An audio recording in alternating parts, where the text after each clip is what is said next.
যে ভারতীয় কতজন এখানে কাজ করছেন বা কেন কাজ করছেন বা তারা বাড়তি সুবিধা নেওয়ার জন্য, কারণ কেউ কেউ বলেছেন যে গত সরকারের সময় ভারতীয় লোকজনকে অবাধে এই কাজ করার সুযোগ দেওয়া হয়েছে, কেউ কেউ বলেছেন যে ভারতীয় লোকজন থাকলে তাদের বিভিন্ন জায়গায় অনুমতি পেতে সুবিধা হয়েছে। আপনাদের প্রায়োরিটিতে কি যারা এখানে চাকরি করছেন তারা, মানে ভারতীয় যারা চাকরি করছেন তাদের ওয়ার্ক পারমিট পরীক্ষা করা, তাদের অন্য বিষয়গুলি পরীক্ষা করা, টাকার পাওয়া, কত টাকা তারা এখানে খরচ করছেন, সেইগুলি কি মানে এই মুহূর্তে? এ সম্বন্ধে সঠিক এবং খুব বিস্তারিত তথ্য আমার কাছে নেই। তবে আমি নীতিগতভাবে বলতে পারি যে আহ, যারা কাজ করছেন তারা যদি ওয়ার্ক পারমিট নিয়ে কাজ করে থাকেন তাহলে সেটা তো অবশ্যই তারা লিগালি করছেন। যদি ওয়ার্ক পারমিট ছাড়া করে থাকেন তাহলে যে কোনো সময় তো তাদের বিরুদ্ধে মানে কি তাদের এমপ্লয়মেন্টের বিরুদ্ধে ব্যবস্থা নেওয়া যায়। এটা ভারতের আইনেও আছে, আমাদের আইনেও আছে। না, অ্যাম্বাসেডর হোসেন, সরি মানে অ্যাডভাইজার হোসেন, আপনি কি এইটা দেখতেছেন যে ভারত বাংলাদেশের বিপক্ষে বলছে যে তারা চিকিৎসার জন্য ভিসা দিবে না, ভিসা একরকম বন্ধ রেখেছে, বাংলাদেশ থেকে কাজ করতে রোমানিয়া যাবে যেহেতু বাংলাদেশে এমবেসি নাই, ওদের এখানে এমবেসি আছে, সেটার জন্য তারা ভিসা দিচ্ছে না, আমাদের এখানে তারা কাজ করতেছে বা কাজ করতেছে না, কি প্রয়োজনে কাজ করতেছে সেইটা কি আমাদের এই মুহূর্তেই দেখা উচিত না? বাংলাদেশে এতজন মানে কি বলে জানি শিক্ষিত বেকার আছে, আমরা এই নির্বাচনের আগে বা এই 5 আগস্টের আগে এটা আমরা অসংখ্যবার শুনেছি যে এরকম একটা পরিস্থিতির মধ্যে দিয়ে আমরা যাচ্ছি। আমরা এটাও শুনেছি যে ভারত যে রেমিটেন্স ভারতে নিয়ে আসে তার মধ্যে একটা বড় অংশ বাংলাদেশ থেকে নেয়। এইটার দেখুন, আপনি সর্বশেষ যে তথ্যটা দিলেন এটা কিন্তু ভারতীয় পত্রপত্রিকাতে আমি দেখেছি। আমি বাংলাদেশের কোনো পত্রিকায় দেখিনি, ভারতীয় পত্রপত্রিকাতে বা তাদের স্ট্যাটিস্টিক্সে দেখেছি যে আহ, বেশ বড় একটা অঙ্ক এখান থেকে রেমিটেন্স হিসেবে যায়, এবং সেটা সম্ভবত ওয়ার্ল্ড ওয়াইড ভারতে যা রেমিটেন্স আছে তার 4th বা 5th পজিশনে। হুম। তার মানে এটা তো অফিসিয়ালি হয়তো যাচ্ছে, কারণ আনঅফিসিয়ালি ফিগারটা ওখানে আসে কিনা আমি জানি না। আপনারা তো সরকার যাই আসার হোক, পরে, আপনারা সরকার আসার পরে এটা পরীক্ষা করে দেখবেন না বা দেখার পরিকল্পনা করছেন? এটা এটা যারা দেখার কথা তারা নিশ্চয়ই দেখছেন, তাদের আরো অনেক কাজ আছে, সেগুলিও তারা করছেন পাশাপাশি। আপনি জানেন যে অর্থনীতির অবস্থা অত্যন্ত নাজুক অবস্থায় আছে, এবং সেটা আহ, সামাল দেওয়ার জন্য আমরা অত্যন্ত যোগ্য দুজন মানুষকে পেয়েছি, বাংলাদেশ ব্যাংকের গভর্নর এবং আহ, আপনার ফাইন্যান্স অ্যাডভাইজার। জি। তারা এগুলি সবই সামাল দেওয়ার চেষ্টা করছেন। আমি আমার তরফ থেকে এটা নিয়ে কোনো কথা বলি না, কারণ কারণ প্রত্যেকেরই তো প্রায়োরিটিজ আছে। এখন যে আপনার যে কাছে কি মনে ব্যাপারটা হয় এটা এটা হলো, প্রায়োরিটিতে উপরের দিকে থাকা উচিত কিনা? একদিকে আমাদের বেকার সমস্যা আছে, অন্যদিকে আমাদের রেমিটেন্স যদি অকারণে শুধুমাত্র আরেকটা সরকার আরেকটা দলকে তুষ্ট করার জন্য যদি কিছু ভারতীয় এখানে চাকরি করতে থাকতো, তাদের মধ্যে যদি কেউ বেনামে কাজ করতো, তাদের মধ্যে কেউ যদি এখান থেকে মূল্যবান আমাদের আমাদের আপনি এটা নিয়ে সবচেয়ে বেশি সোচ্চার। আপনি সবসময় বলেছেন যে আমাদের মধ্যপ্রাচ্যের লোকজন এত কষ্ট করে এখানে টাকা পাঠায়, আমরা যেন তেনভাবে সেই টাকাটার তো একটা করতে পারি না।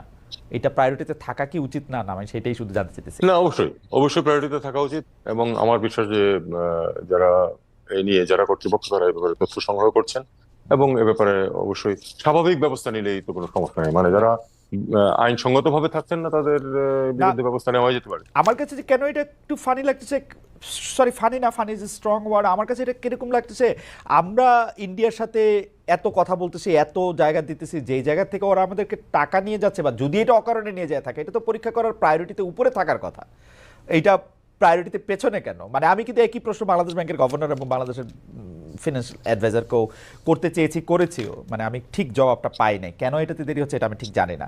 শুধু আমি আমি আমি পরবর্তী প্রসঙ্গে যাই। জনাব তৌহিদ হোসেন, আমরা দর্শকদের কাছে জানতে চেয়েছিলাম আপনার একটা উক্তিকে উদ্ধৃত করে, সেটি হচ্ছে এরকম: শুধু ভারত নয়, পুরো বিশ্বেই বাংলাদেশ নিয়ে অপপ্রচার চালানো হচ্ছেন। মন্তব্য করেছেন পররাষ্ট্র উপদেষ্টা জনাব মোহাম্মদ তৌহিদ হোসেন। এই বক্তব্য সমর্থন করেন কিনা? শতকরা 73% দর্শক এটি সমর্থন করেছেন। সমর্থন করেননি 27% দর্শক। 98,000 ভোট দিয়েছেন, প্রায় 1 লাখ। বিরাট নাম্বার। মাত্র একদিন এইটা উইন্ডোটা ওপেন ছিল, 1 লাখ লোক এখানে ভোট দিয়েছেন, তাদের মতামতের মধ্যে জানিয়েছেন। আমি একটু এই প্রসঙ্গেই আপনি মতামত দিতে পারেন। আমি শুধু প্রশ্নটি করে রাখি যে সোমবার ঢাকায় বিদেশি মিশনগুলির আমন্ত্রণ জানায় এক কূটনীতিক ব্রিফিং করতে হয়েছে আপনাকে। আপনাদের জন্য আপনি কি বিবেচনা করেন, এটা একটা কঠিন সময়, এইটা কি তারই প্রতিফলন?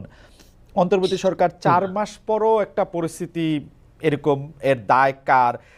এবং বিদেশি কূটনীতিবিদরাও বলেছেন যে সংখ্যালঘুরা ভালো নেই, এরকম পরিস্থিতি তারা শুনছেন। আপনারা এটাতে মানে এটা কি বলবেন? এটা কোন জায়গায় একটু ঘাটতি থেকে যাচ্ছে বাংলাদেশে? বা আপনি বলছেন যে সংখ্যালঘুদের জন্য এরকম পরিস্থিতি সৃষ্টি হয় নাই, তাহলে এটা কেন হচ্ছে? দেখুন, আমি প্রথমে বলেছি যে শুরুতে কিছু সমস্যা ছিল, আমি কিন্তু অস্বীকার করছি না সেটা, কিন্তু সেটাকে সামাল দেওয়া গেছে। কিন্তু আপনি একটা জিনিস খেয়াল করে দেখুন, গত 2 সপ্তাহের মধ্যে হুম। পরিকল্পিতভাবে এটাকে উস্কে দেওয়া হয়েছে আবার। এবং পাশাপাশি দুঃখজনকভাবে এমনকি ভারতীয় অফিসিয়ালরাও এটা নিয়ে কথা বলেছে, মিডিয়াতে তো এটা নিয়ে তোলপাড় চলছেই। আর যে সংগঠনগুলো, আমি যেটা বলছি, যে সংগঠনগুলো, ভারতীয় যে সংগঠনগুলো, হিন্দুত্ববাদী সংগঠনগুলো জড়িত, তাদের কিন্তু বিশ্বব্যাপী তাদের রিচ আছে। সেখানে তারা গত 2 সপ্তাহে কিন্তু একটা নতুন করে আবার হাওয়া তুলতে পেরেছে, অথচ ঘটনাটা কিছুই না, কেউ নিহত হয়নি। একজন নিহত হয়েছে, সে একজন মুসলিম আইনজীবী, এবং একজন মানুষকে অ্যারেস্ট করা হয়েছে। এটা নিয়ে এত বড় তোলপাড় সমস্ত পৃথিবীতে হওয়ার কোনো কারণ নেই যদি ডেলিবারেটলি করা না হতো। এটা ডেলিবারেটলি এটাকে আহ, মানে একটা ভেটাহুটি দেওয়া হয়েছে, এবং সমস্ত পৃথিবীতে এটা নিয়ে ক্যাম্পেইন চালু করা হয়েছে, আহ, যেটার কথা আমি বলছিলাম।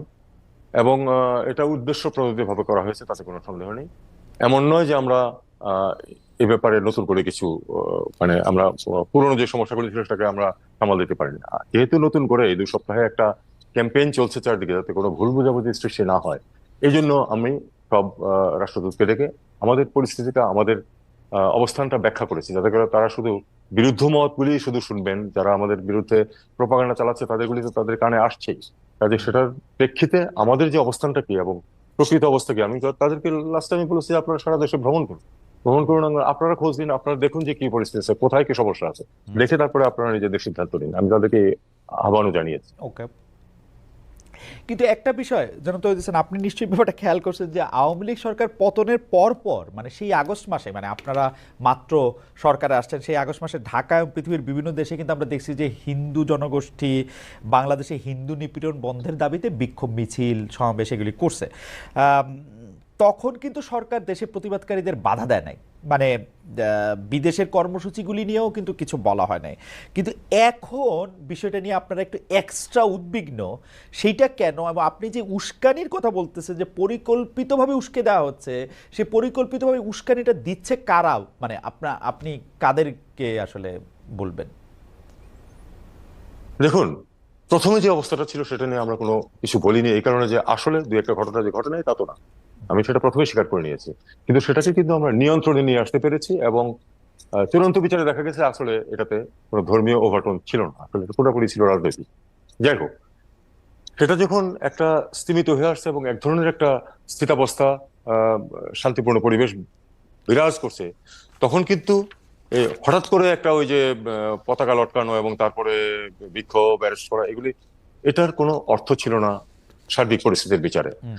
এটা আমি এই কারণেই বলছি যে একেবারে পরিকল্পিতভাবে এটাকে আবার নতুন করে উজ্জীবিত করার চেষ্টা করা হয়েছে। এবং আমি এর আগেও বলেছি, সেটা হলো যে তাদের সমস্ত পৃথিবীতে রিচ আছে, কারণ এই সংগঠনগুলো যথেষ্ট অর্থশালী। তারা বিভিন্ন দেশে তারা তাদের এই প্রোপাগান্ডা চালাতে পারছে, যে কারণে এই এই পরিবেশটা সৃষ্টি হয়েছে। এবং আমাদেরকে এটার আহ, এটাকে কাউন্টার করার জন্য আমার ডাকতে হয়েছে রাষ্ট্রদূতদেরকে, না হলে এটা তো এর আগে তো এটা প্রয়োজন ছিল না, এই জন্য আমরা করিনি।